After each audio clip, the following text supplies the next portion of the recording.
Hello, everyone. So today I want to discuss the work of John Stuart Mill, and I want to have this discussion with you where I want you to think about your personal individual freedoms and how that freedom is restricted by the collective society or the government we live in, and what kind of legitimate restrictions there can be on your individual freedom.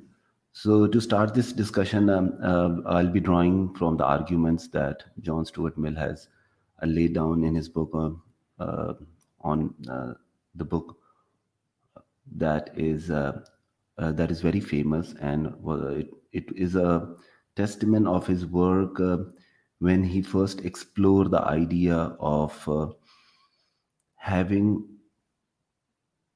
the context around individual freedom. So the first question that he ponders upon is the question of does the society have a right to restrict your individual freedom, and is it a legitimate right of the society to so I want you to think of your personal self, your personhood, and see uh, in this time when we are all trying to find our place in the local societies that we live in, and also the societies, the global societies or communities that we are part of. So when we are living and embodying that society and finding our place within that society or that community, what kind of legitimate restrictions that either it's a Facebook community or a global community or a professional community or the country that you live in, what kind of legitimate restrictions can the country or the society put on you? So John Stuart Mill has this idea that it is very important to understand the nature of the limits and the power that the society can exercise on an individual. So that leads into the second question that I want to ask you is, if you think of yourself being a part of a society other than the government that places restrictions on you, what other restrictions are placed by the society on you? So think of the society that you are a part of, the community that you are a part of, and how does it restrict your personal individual freedom? So when we explore this idea, one of the things that comes forth is, if you're thinking of the government, we are thinking of coercive legitimate power the government has over individual.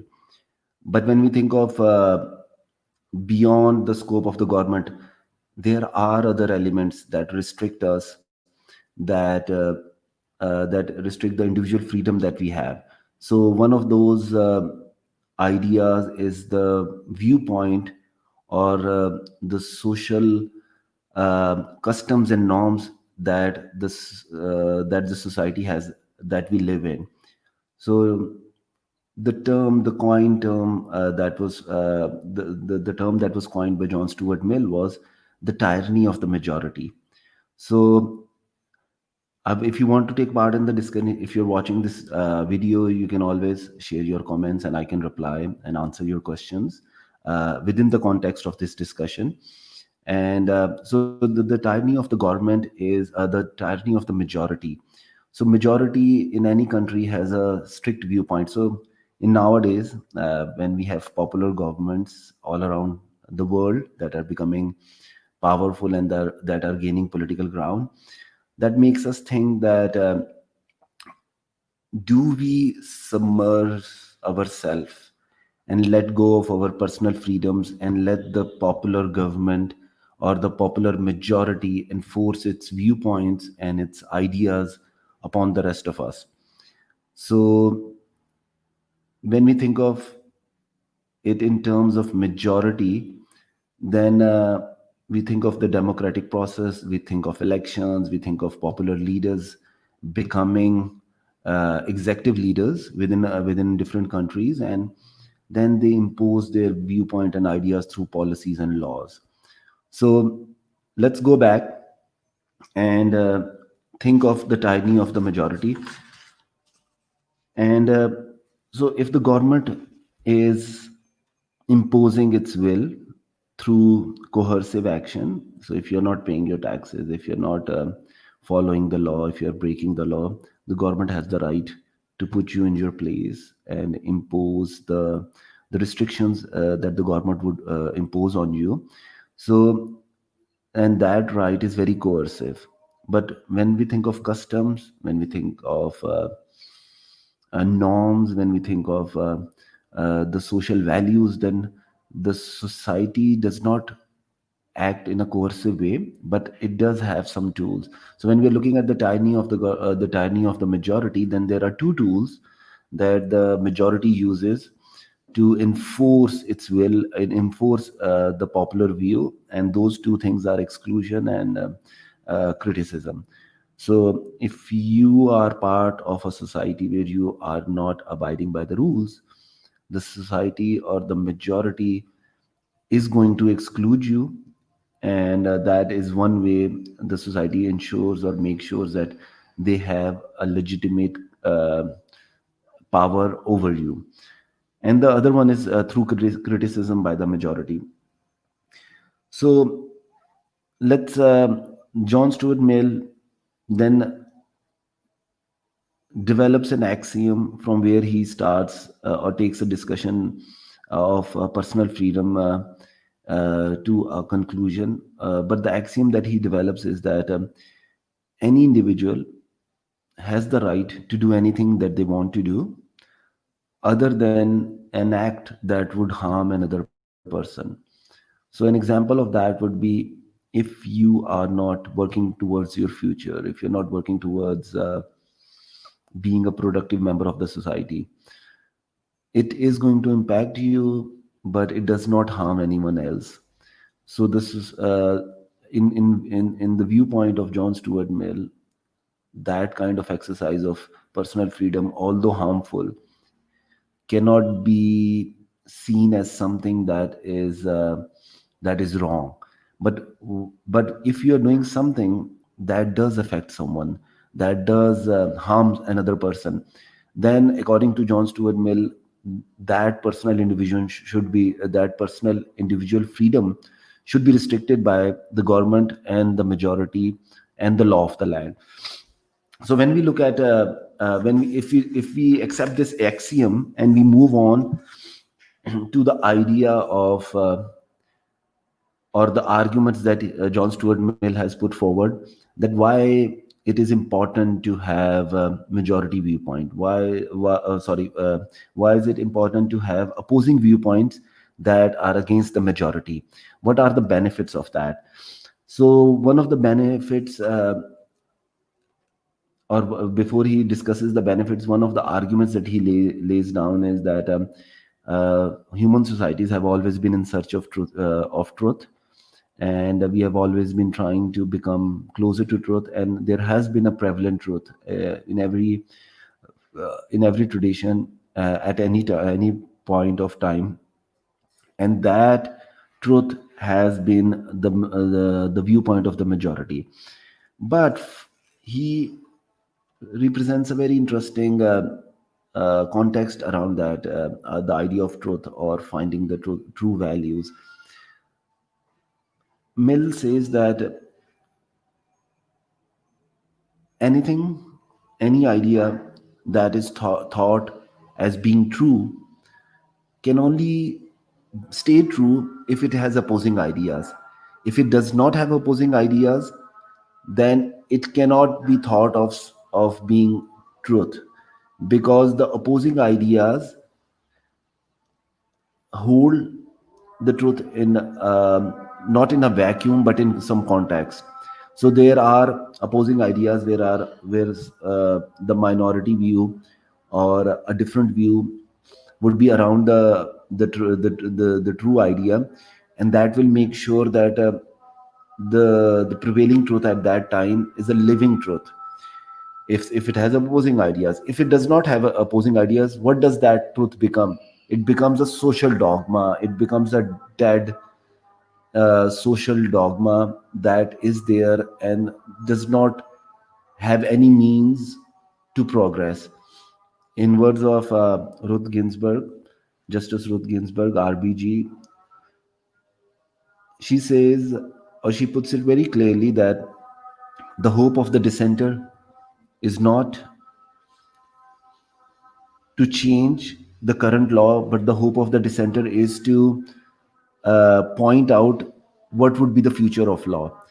So, coming back, when we are thinking of individual freedoms, the opposing ideas, they create a context around the majority viewpoint, and so the majority viewpoint does not exist in a vacuum. So those opposing ideas may in time be infused with the prevailing truth, or the truth at that time.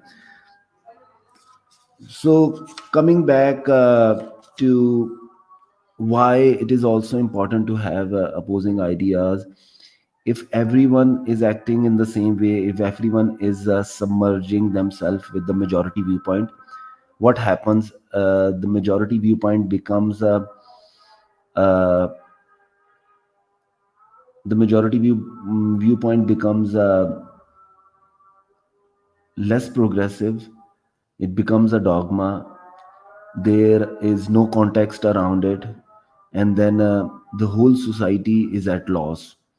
So, but on the other hand, if individual freedom is exercised and it is encouraged, what happens is that, imagine a society where everyone gets to live, think, and do whatever they want to do and live their life as they want to live, with the exception that their acts or are not harming another person. Then that society becomes very progressive, because then it creates a lot of context around the majority viewpoint or the tyranny of the majority, and there are a lot of opposing viewpoints. And when there comes a time, when comes a tipping point, when the society needs to evolve, then it can borrow from one of the social viewpoints that is around them, or the opposing viewpoint. So John Stuart Mill basically argues that it is very important to have opposing viewpoints. It is very important to uh, enable individuals to exercise their freedom in thought, in practice, and once they do that, it helps them. Not only benefits them individually, but it also benefits the whole society, society as a whole. So this was my discussion around the famous work of John Stuart Mill on liberty, and I would encourage you to read about it. Share your comments. Let me know what are your thoughts. Let me know if you agree with some of the points, or if you disagree. You have the opposing viewpoints. I would love to see them in the comment section. And also, before I conclude today's video, I also want to talk about some of the phenomena that have not existed before at the time when John Stuart Mill wrote his book, and that is the idea of globalization, and the idea of supranatural institutions like the EU, the European Union. So now, think of European Union as a set of countries that come together, and then they allow their citizens to not only move freely within their own countries, but the freedom of movement between these countries, the freedom of people to move, to work, to live in all those countries. So what these countries are experimenting in Europe are, they're coming together and they are embracing opposing ideas. So the majority, or the tyranny of the majority is weakened, and or I shouldn't say weakened, I should say there is more context that is created around those that the majority viewpoint, and all the ideas that flows in, and the diversity that flows within those cultures make them a better place, make them a more progressive place. So when we see the advert of technology and globalization, we have seen that ideas are flowing around countries. uh, you'll be sitting in one country, and you'll be very much familiar of the politics, the prevailing ideas, the moral ethical discussions that are going around the world, and you can take part in those discussions. You can be a part of those discussions. You can share your viewpoint through social media, through international forums, or through in online forums. So the globalization has also created, I would say, more context around the prevailing truth that we hold very dear as being part of a majority in a certain country. So, when it was the moment when Black Lives Matter was an issue in the United States, a lot of countries, people in a lot of other countries came out and supported them. So, they were trying to create context around the majority viewpoint where some lives are not mattered or not regarded as dignified as other life forms or other races. So I think it's a wonderful work. You should definitely read it. It's not a very heavy read. It's not very complicated, but it does make us think of the very basic tenet of individual freedom that we all possess and want to exercise. And let me know what are your thoughts, and I'll see you again, and maybe we'll discuss something or uh, one of the basic ethical ideas around legal and political discussions that we have today, but there were answers or there were books written down centuries ago on them. Thank you very much.